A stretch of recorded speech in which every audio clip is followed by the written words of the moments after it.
నమస్కారం, welcome to I dream. ధర్మ మార్గం విత్ విజిత కార్యక్రమానికి స్వాగతం. అయితే సాధారణంగా ప్రతి ఒక్కరం కూడా అమావాస్య అనగానే భయపడుతూ ఉంటాము. ఎక్కువగా నెగిటివ్ ఆలోచనలు వైపు వెళ్తూ ఉంటాం. అమావాస్య అనగానే ప్రత్యేకించి ఆదివారం అమావాస్యతో కలిసి వచ్చింది అంటే ఇంకెక్కువగా భయపడుతూ ఉంటాం. నిజంగా ఆదివారం అమావాస్యను కనుక మనం ఉపయోగించుకుంటే మాత్రం చాలా మంచి ఫలితం ఉంటుంది. ఏ రకంగా అంటే చాలా మంది దిష్టి తగిలింది అని చెప్పి అంటుంటారు. ఈ దిష్టి వల్ల చాలా ఎక్కువగా ఇబ్బందుల పాలవుతూ ఉంటారు.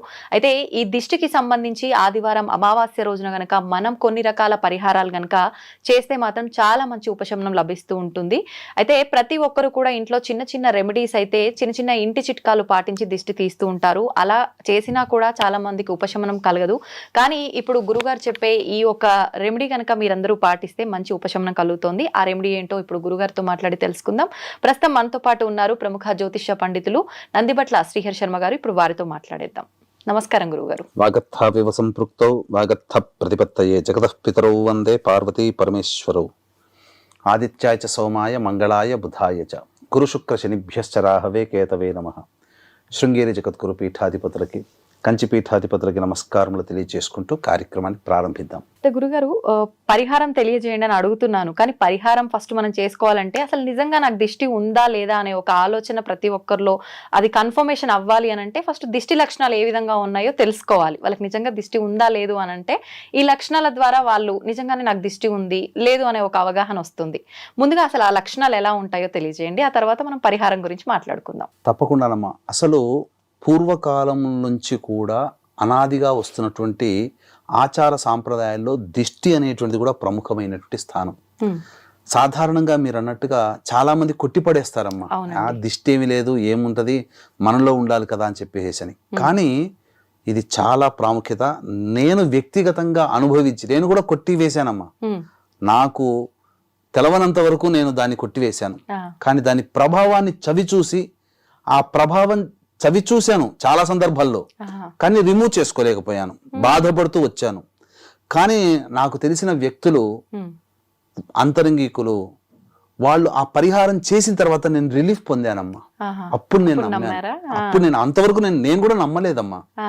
నమ్మిన తర్వాత నుంచి చాలా మందికి చెప్పడం, అలాగే అరే అవకాశం వచ్చినప్పుడల్లా ఇటువంటి దిష్టి తీసే సందర్భాలు కొన్ని మాత్రమే ఉంటాయి. అందున అమావాస్య రోజున తీసుకోవాలి. అందున ఆదివారం అమావాస్య వస్తే చాలా అద్భుతం. కాబట్టి నెగిటివ్ ఫోర్స్ ఎంత ఉందో ఆ నెగిటివ్ ఫోర్స్ కూడా తొలగిపోయేది ఆ రోజునే. చాలా మంది మీరు అన్నట్టుగా ఆదివారం అమావాస్య అనగానే చాలా మంది భయపడతారు. అసలు భయపడాల్సిన పని లేదమ్మా.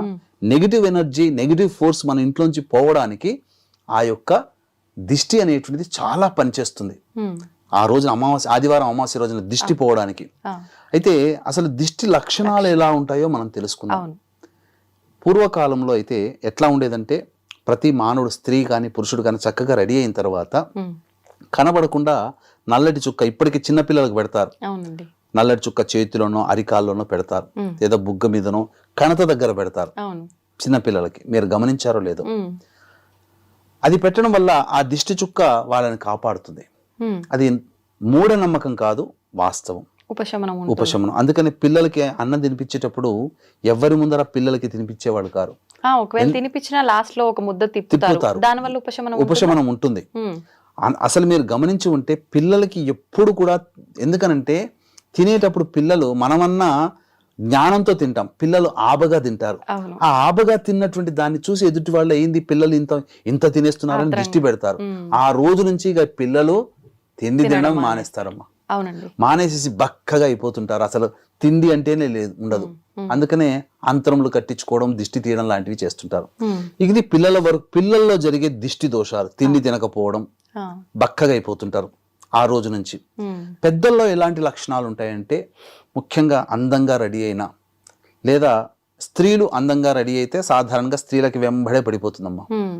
ఇక మగవాళ్ళ విషయానికి వచ్చేసరికి వాళ్ళు ఉన్నతమైన, అంటే వయసు కన్నా మించి ఉన్నతమైన ప్రతిభ కనబరుస్తున్నా, లేదు వాళ్ళు గొప్పగా, పురుషులు గొప్పగా సంపాదిస్తున్నా, మగవాళ్ళలో కూడా అందగాళ్ళు ఉంటారుగా, అందరూ సామాన్యం కాదు కదా, వాళ్ళని చూసినా మగవాళ్ళకి దిష్టి తగులుతుంది. వాళ్ళకు కూడా పురుషులకి స్త్రీ భేదం లేకుండా అందరికీ తగులుతుంది. ఎలాంటి లక్షణాలు ఉంటాయంటే ముఖ్యంగా కడుపులో దేవేసినట్టు ఉంటుంది. అంటే అన్నం తిన్నా వామిటింగ్ రాదు, కానీ వామిటింగ్ వస్తున్నంతగా ఉంటుంది. ఆహాహాహా. ఇక నోట్లో నుంచి గ్యాస్ వస్తుంటుంది ఎక్కువగా, త్రేంపులా? తేన్పుల్లాగా. అది ఒక లక్షణం, దిష్టి లక్షణం. వాంతి వస్తున్నట్టు ఉంటుంది, అదొక లక్షణం. ఇక మూడవ లక్షణము తల తిరుగుతూ ఉంటుంటుంది. ఇక ఆక్సిజన్ మెదడుకి అందకపోవడం వల్ల ప్రాణం పోతుందేమన్నంత భయం ఉంటుంది. కాళ్ళు చేతులు చల్లబడిపోతాయి. ఎంత అన్నం తిన్నా, ఇంత అన్నం తినగానే కడుపు నిండిపోతుంది. ఒకప్పుడు బాగా అన్నం తింటారు. ఇక ఆ రోజు దారభ్యత ముఖ్యంగా అరికాళ్లలో మంటలు ఉంటాయి. ఈ దిష్టి తగిలినటువంటి స్త్రీ పురుషులకి అరికాళ్లలో మంటలు ఉంటుంటాయి. ఇక చికాకుగా ఉంటుంది, తలనొప్పి విపరీతంగా ఉంటుంది. ఇవి లక్షణాలు, దిష్టి లక్షణాలు పురుషులకైనా స్త్రీలకైనా. కాబట్టి ఇటువంటి వాళ్ళు పరిహారాలు తప్పకుండా పాటించాలమ్మా. పైగా ఇప్పుడు డిసెంబర్ 1వ తారీఖు రోజున వస్తుంది కదమ్మా, ఆదివారం అమావాస్య. ఈ దిష్టికి సంబంధించినటువంటి పరిహారాలు చేసుకోదగినటువంటి అద్భుతమైనటువంటి రోజు ఈ రోజు.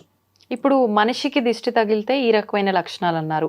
మరి మనం చేసే అంటే ఉద్యోగంలో బాగా ఎదుగుదల ఉంది, దానివల్ల దిష్టి తగులుతుంది. వ్యాపారంలో బాగా వృద్ధి ఉంది, దానివల్ల దిష్టి తగులుతుంది. అటువంటి అప్పుడు మనకు ఎటువంటి లక్షణాలు కనిపిస్తుంటాయంటారు? ఇప్పుడు ఉద్యోగం ఉందనుకోండి అమ్మా, మంచి ప్రమోషన్ స్థాయికి వస్తుంది. పక్క వాళ్ళందరూ కూడా అబ్బా వీళ్ళు చేస్తున్నటువంటి పనుల వల్ల అసలు మనకు రావాల్సిన గుర్తింపు మనకు రాగలేకపోతుందని ఏడుపు. ఎందుకంటే వాళ్ళు సక్రమంగా పనిచేయరు, తెలివితేటలు వాళ్ళు పెంచుకోరు.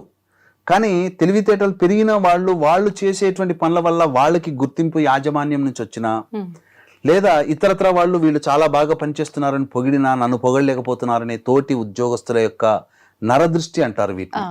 ఈ నరదృష్టి వాళ్ళకి కలిగినప్పుడు ఎలా ఉంటుందంటే, అప్పటి వరకు యాజమాన్యం కానీ ఇతరత్ర ఉద్యోగస్తులు కానీ మిగతా డిపార్ట్మెంట్లో వాళ్ళందరూ కూడా సహకరించిన వాళ్ళు మొహం చాటేస్తుంటారు. యాజమాన్యం కూడా విసుక్కుంటారు. మన మాటలో ఉన్నటువంటి మంచి భావాన్ని తోటి ఉద్యోగస్తులు కానీ యాజమాన్యం కానీ గ్రహించరు, నెగిటివ్గా చూస్తారు. అది దిష్టి తగిలింది అనేటువంటి, ఉద్యోగంలో దిష్టి తగిలింది అనడానికి ఉద్యోగస్తులకు అదొక సూచన. అంటే సహాయ సహకారాలు ఎదుటి వాళ్ళ నుంచి అందవు. ఇక వ్యాపారంకి వచ్చేసేసరికేనమ్మా, గొప్పగా కౌంటర్ దగ్గర రోజుకి 1,00,000 2,00,000 సేల్ అవుతుంటది. బాగా దిష్టి తగిలింది, తోటి వ్యాపారస్తుల దిష్టి తగిలింది అనుకోండి, 10,000కు పడిపోతుంది. ఇక అసలు కౌంటర్ దగ్గర వచ్చి వాళ్ళే ఉండరు, తినేవాళ్ళు ఉండరు, తిన్న చెడ్డ పేరు వచ్చేస్తుంటది, ఏం బాగోలేదని చెప్పి దిష్టి తగలడం వల్ల. ఇక ఆ రోజు నుంచి సేల్స్ ఆగిపోతాయి. ఇక ముఖ్యంగా వ్యాపారంలో అయితే కొన్న సరుకు సరిగ్గా ఉండకపోవడం కానీ, రెస్టారెంట్ ఫుడ్కి సంబంధించిన వాటిలైతే ఆ ఫుడ్ టేస్ట్ లేకపోవడం కానీ, ఇక ఇతరత్ర ఖర్చులు అధికంగా పెరగడం కానీ, అసాధారణంగా ఖర్చులు పెరిగిపోయి ఆదాయం 2-3 లక్షలు కౌంటర్ చూపిస్తుంటది, కానీ దాని తగ్గట్టు కూడా ఖర్చులు పెరిగిపోతాయి, అనవసరమైన ఖర్చులు. అప్పటి వరకు ఎటువంటి ఖర్చులు లేకుండా నెలసరి ఖర్చులు మాత్రమే ఉన్నటువంటి వ్యాపారం ఇక టపీమని పడిపోయి ఎక్కువ ఖర్చులు పడిపోతుంటాయి, ఎక్కువ ఖర్చులు వస్తుంటుంటాయి. ఇది వ్యాపారానికి సంబంధించిన దిష్టి దోషం. ఇక ఇంటికి సంబంధించిన దిష్టి దోషం, ఇల్లు చక్కగా కట్టుకుంటారు, చక్కగా వైభవపేతంగా ఉంటుందమ్మా, కానీ ఎవరి దృష్టి తగిలిందో ఆ ఇంట్లో గృహప్రవేశం చేసిన దారభ్యత భార్యాభర్తలకి పిల్లలకి మనశ్శాంతి ఉండదు. ఇక నిత్యం కొట్లాడుకోవడం, వాదులాడుకోవడం ఉంటది. అరే మనం ఇల్లు మారక ముందు చక్కగా ఉన్నామే, ఇల్లు మారిన తర్వాత ఏ ఇంటికి మారారో లేదా ఏ కొత్త ఇంటికి మారారో, ఆ మారిన తర్వాత ఏంటి ఇంట్లో సమస్యలు వస్తున్నాయని చెప్పి ఇంట్లో కూడా అంటే ఇల్లు మనం కరెక్ట్ గా ఉండాల్సిన విధంగా అన్ని చూపించుకొని మనం అన్ని చేసుకున్నా, అరే భలే కట్టాడురా వీడు, దిష్టి ఉంటే ఇలా ఉంటుంది, అబ్బా మనము కట్టలేకపోయాము, బాగా సంపాదిస్తున్నాడేమో, అంటే అప్పులు చేశాము, లోన్లు తెచ్చుకున్నాము అనేది ఎవరు చూడరు, కానీ ఇవే గొప్పగా చేశాము అని చెప్పేసి ఏడుపు అనమాట, ఎదుటి వాళ్ళ ఏడుపు. అందుకే కదమ్మా పెద్దవాళ్ళు ఏమన్నా నరదృష్టి సోకితే నల్లరాయన పగులుతుందని. అవునండి, అది. అయితే ఇప్పుడు వ్యాపార సంస్థల్లో చాలా మంది పట్టిక అని చెప్పి కొన్ని రకాల ద్రవ్యాలు ముందుగానే దిష్టి తగలకుండా అని చెప్పి కడుతూ ఉంటారు. ఇలాంటివి కట్టడం వల్ల దిష్టి తగలకుండా ఆపగలుగుతాయి అంటారా? ఆపగలుగుతాయమ్మా. మీరు గమనించుకోండి, పట్టిక ఇవన్నీ ఎక్కడ కొంటారమ్మా? పూజా స్టోర్లోనో ఎక్కడో షాప్ లో కొంటారు. కొన్నప్పుడు వాడు ఆ షాపు వాళ్ళు తెచ్చుకున్నప్పుడు ఎంత ఉంటుందో వెయిట్ కొంత తగ్గుతుందేమో, కానీ మనకు అమ్మిన తర్వాత మనం తీసుకొచ్చి వ్యాపార స్థానంలో పెడితే ఆ దిష్టి దోషం దానికి తగిలిపోయి పూర్తిగా కరిగిపోతుంది. మీరు కొన్నాళ్ళ ఇంత తర్వాత చూస్తే ఆ పటిక బెల్లం కరుగుతుందా? పటిక కరిగిపోతుంది. అదే దిష్టికి దిష్టి పోతుంది అనడానికి కారణం అదే, నెగిటివ్ ఫోర్స్, నెగిటివ్ ఎనర్జీ అని అంటారు. మరి షాప్ లో కొన్నప్పుడు వాడు ఎప్పుడో తెచ్చుకుని ఉంటాడు షాపు అమ్మడానికి, కానీ వెయిట్ లో కొంత వెయిటే తగ్గుతుంది. కానీ మనం స్పెషల్ గా దిష్టి దోషం పోవడం కోసం వ్యాపార స్థలంలో కానీ ఇంట్లో కానీ పెట్టుకుంటే కొంతకాలానికి కరిగిపోతుంది. అది దిష్టి పోతుంది కాబట్టి కరిగిపోతుంది.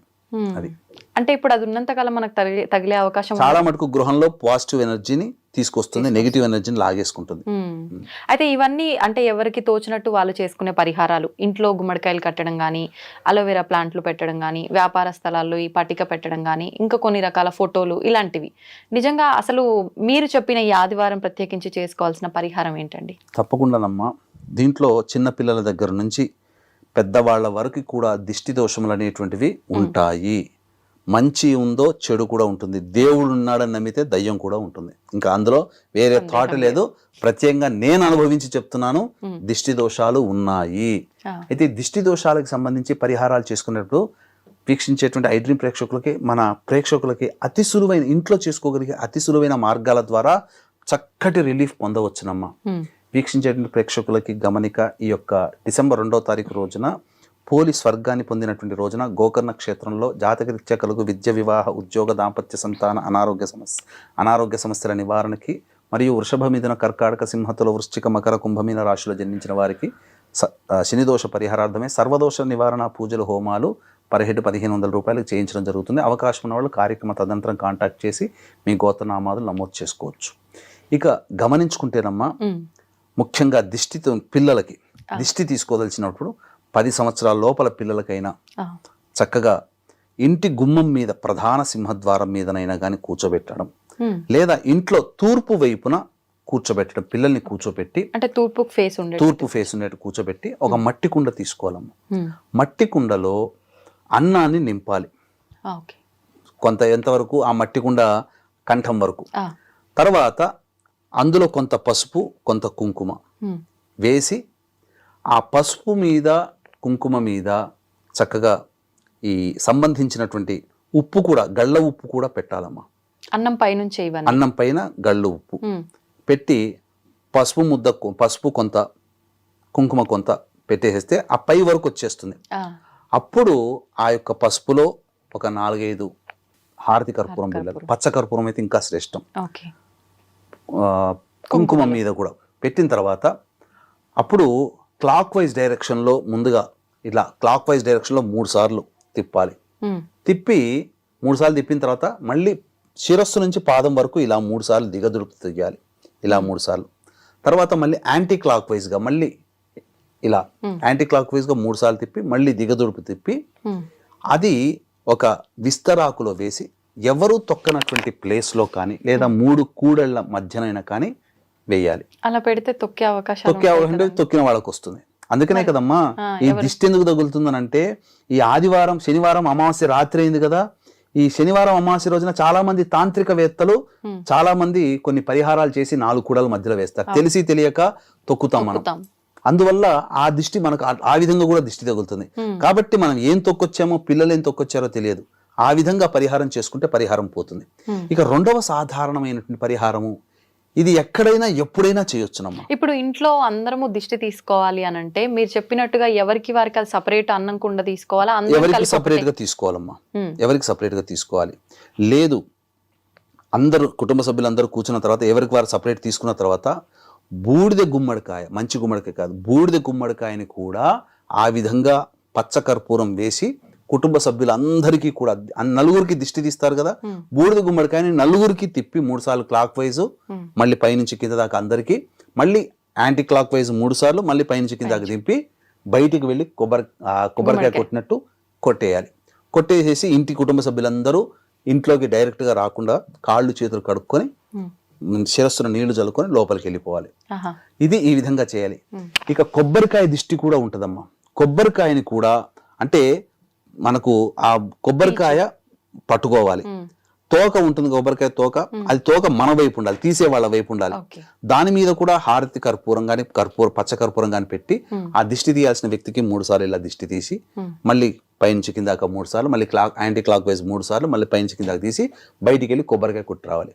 వచ్చి తీసిన వాళ్ళు, తీయించుకున్న వాళ్ళు కాళ్ళు చేతులు కడుక్కోవాలి. ఇది ఒక విధానం. ఇది ఇంట్లో వాళ్ళందరికీ చేయదగినటువంటిది. 2వ విధానం అందరికీ తెలిసిందే, కొంత గళ్ళ ఉప్పు, మిరియాలు, తర్వాత మిరపకాయలు, ఇవన్నీ పట్టుకొని ఆ దిష్టి తీయాల్సిన వ్యక్తికి 3 సార్లు ఇలా ఈ విధంగా దిష్టి తీయడం, మళ్ళీ పైనుంచి కిందాక తీయడం, మళ్ళీ ఎడమ వైపు నుంచి తీసిన తర్వాత ఆ 3 సార్లు ఇలా దిగదుడుపు తీసిన తర్వాత 3 సార్లు థూ అని ఇట్లా ఉమ్మేయించుకోవాలి.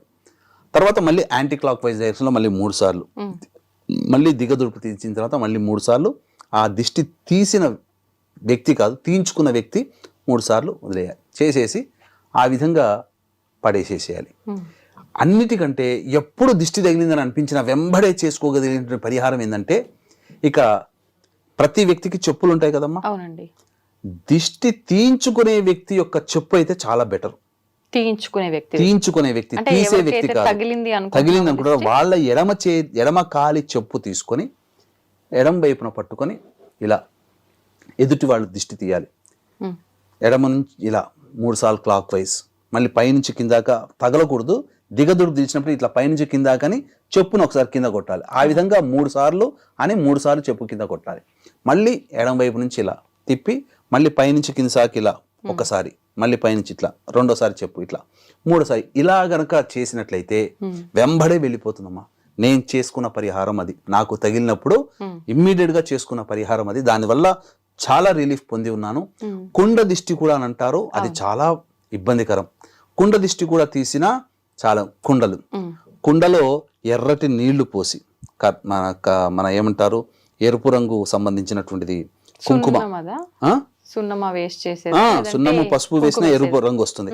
ఆ కుండలో నీళ్లు పోసేసి ఆ విధంగా దిష్టి తీసేసి బయటికి వెళ్ళి కుండ పగలగొట్టినా చాలు. దాన్ని కుండ దిష్టి అని అంటారు. ఈ విధంగా చేస్తే చాలా మంది చీపురు తిప్పుతారు, అది కూడా చేయొచ్చును. కానీ ఈ చెప్పినటువంటి పద్ధతులు కనుక తీసినటువంటి వ్యక్తులకి తొందరగా దిష్టి తొలగిపోతుంది. కానీ కొంత తీసిన వ్యక్తులకు కూడా వస్తుంది కాబట్టి వాళ్ళు వెంబడే శివాలయంలో అర్చన చేసుకుంటే చాలా మంచిదమ్మా. తీసుకున్న వ్యక్తి శివాలయానికి వెళ్ళిపోయి లేదా అమ్మవారి దేవాలయానికి వెళ్ళిపోయి అమ్మవారి దేవాలయాన్ని సందర్శించి అక్కడ దీపారాధన చేసి వస్తే తీసిన వ్యక్తికి కూడా దోషం తొలగిపోతుంది. ఇప్పుడు ఒకవేళ రాత్రి సమయంలో ఇదంతా చేసుకున్నాం అనుకోండి, ఆలయాలు ఉండవు, అప్పుడు రాత్రి సమయంలో అటువంటి ఆలయాలు ఉన్నప్పుడు కనీసం ఇంట్లోనైనా కానీ అమ్మవారి చిత్రపటం ముందర దీపారాధన చేస్తే మంచిది. ఇప్పుడు మీరు చెప్పినవి అన్ని ఎక్కువగా మనుషులకు తీసుకునేవి, మరి వ్యాపార స్థలానికి దిష్టి కూడా ఇలాగే తీసుకోవాలంటారా? వ్యాపార స్థలంలో దిష్టి అన్నప్పుడు ఖచ్చితంగా బూడిద గుమ్మడికాయ దిష్టి తీయాలి. తీసిన తర్వాత అప్పుడు ఏం చేయాలనంటే ఆ దిష్టి తీసిన తర్వాత కాళికా అమ్మవారి కానీ దుర్గా దేవాలయానికి కానీ వెళ్ళి అక్కడ ఒక 150 గ్రాముల నల్ల మినుములు కొని పొట్లం కట్టి వస్త్రంలో కట్టి అక్కడ అమ్మవారి పాదాల దగ్గర ఉంచి అమ్మవారి యొక్క అష్టోత్తరంతో ఆ మినుములకి అర్చన చేయించాలి. ఆ మినుములు తీసుకుని వచ్చి వ్యాపార స్థలంలో కట్టేస్తారు కదంటే బంద్ చేస్తారు కదా, క్లోజ్ చేస్తారు కదా, ఆ టైంలో ఆ యొక్క అమ్మవారి దేవాలయంలో అర్చన చేసినటువంటి మినుములన్నీ కూడాను చల్లేసేసి తెల్లవారి వచ్చేసేసి టూర్ చేసేస్తే దిష్టి మొత్తం తొలగిపోతుంది. అంటే షాప్ బయట చల్లాలా, షాప్ లోపల క్లోజ్ చేసే ముందు చల్లి క్లోజ్ చేయాలి అంతే. ఇంట్లో కూడా దిష్టి ఉందనుకోండి, అప్పుడు ఇంట్లో గుగ్గిలం వేసుకోవాలి. సాంబ్రాణిలో ధూపము, మిరపకాయల పొడి, మిరియాల పొడి, లవంగాల పొడి, యాలకుల పొడి, తర్వాత జాజికాయ జాపత్రి పొడి, పచ్చకర్పూరం, ఇవన్నీ ధూపం వేయాలమ్మా. తెల్ల ఆవాలు, ఇవన్నీ కూడా ధూపం వేసేస్తే ఉన్న దిష్టి ఇంట్లో ఉన్నటువంటి నెగిటివ్ ఎనర్జీ అంతా పోతుంది బాగా. అంటే ఇప్పుడు మీరు చెప్పినట్టుగా ఇందాక ఏదైతే లక్షణాలు చెప్పారో అలాంటి లక్షణాలు అనిపించినప్పుడు అమావాస్య ఇవన్నీ లేకపోయినా కూడా చేసుకోవాలి అంటే ఏ రోజునైనా చేసుకోవచ్చు. కానీ ఇప్పుడు వచ్చే డిసెంబర్ 1వ తారీఖు రోజున వచ్చే అమావాస్య ఆదివారం కదా, చాలా విశేషము. మామూలు రోజుల్లో అమావాస్య రోజున చేసుకోవచ్చు అమ్మా, ఈ ఆదివారం అమావాస్య ఇంకా విశేషం అమ్మా. ఓకే, అయితే ఇప్పుడు దిష్టి అనుకుంటాము, దృష్టి అనుకుంటాము, రెండిటి మధ్య వ్యత్యాసం ఏంటంటే? దిష్టి వేరు, దృష్టి వేరు. దృష్టి అని అంటే దృష్టి వల్లనే దిష్టి కలుగుతుంది. అంటే మనం ఆ దృష్టి పడ్డప్పుడే కదా దిష్టి తగిలేది, దృష్టి వల్ల పుట్టేది దిష్టి. సంతోషం అండి, నిజంగా చాలా మంది ఈ దిష్టి వల్ల ఇబ్బంది పడే వాళ్ళు ఉన్నారు, వారందరికీ ఎంతో మంచి పరిహారాన్ని తెలియజేసినందుకు ధన్యవాదాలు. సర్వం శ్రీ ఉమామహేశ్వర పరబ్రహ్మార్పణమస్తు.